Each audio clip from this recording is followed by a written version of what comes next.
People are talking about Antrim maybe being the weakest side in Ulster, and maybe they have been in terms of success over the past number of years. But whenever you actually start dissecting their team and you look at some of their players, have won massive like Ulster club titles with St Galls. They've won Sigerson Cups with Jardenstown and Queens.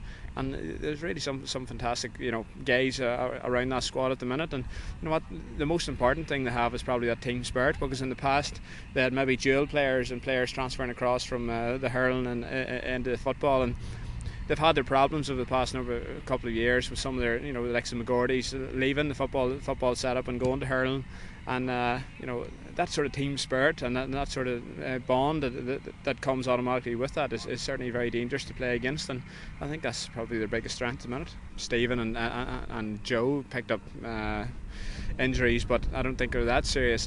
I think hopefully they'll be back to the Ulster final, and I think that's the important thing, because comparing this year with maybe other years, we've tried to defend our All-Ireland titles, and in 04 and 06 we had massive injuries to key players, the likes of McGuigans and O'Neills and Doohers and Canavans, and this year we have been extremely lucky with injuries, and fingers crossed we can keep that going. And people are talking about the Ulster final being a formality, and I think that's completely blown out of proportion, because whenever you look at Antrim and who they've beaten to get where they are now, they're certainly a dangerous prospect for us. And I think that's the beauty about sport and Gaelic games, and that on any given day, especially the way teams are setting themselves up at the minute with maybe an extra defender and scores at a premium, like Moss McCann's can win a game on their own if they have a good day. So certainly it's dangerous from our point of view, but at the minute it's job done. We're in the Ulster final. Whenever I was 12 to 16, I didn't maybe have the opportunity, because most camps only run up to like 11 or 12 year olds for 11, 12 year olds. So I end up like going to like basketball camps and things like that. So these camps certainly give the boys and girls great opportunity to mix with elite players from other counties, and to learn from some of the best players in Ireland.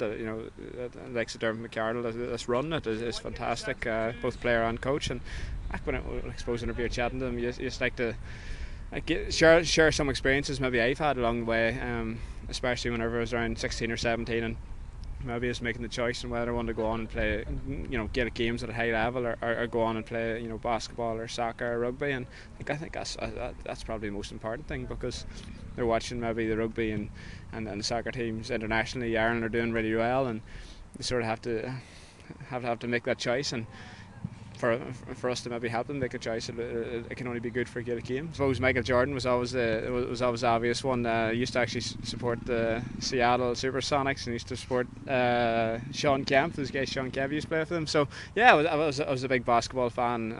I'm still a big soccer fan, and I think the important point is that you certainly can continue to play other sports, but whenever I got that 16 or 17 years of age group, I had to decide which one I wanted to concentrate on most, and which one I was still watch the basketball and still watch the soccer, and I'm still trying to emulate Michael Jordan and Cristiano Ronaldo and all those sort of guys. But I'm certainly happy in what I'm doing, and I just love playing Gaelic games. And if there's a few guys there at this camp today which are anywhere near like me, I'm sure they'll go on and they'll do well in their counties.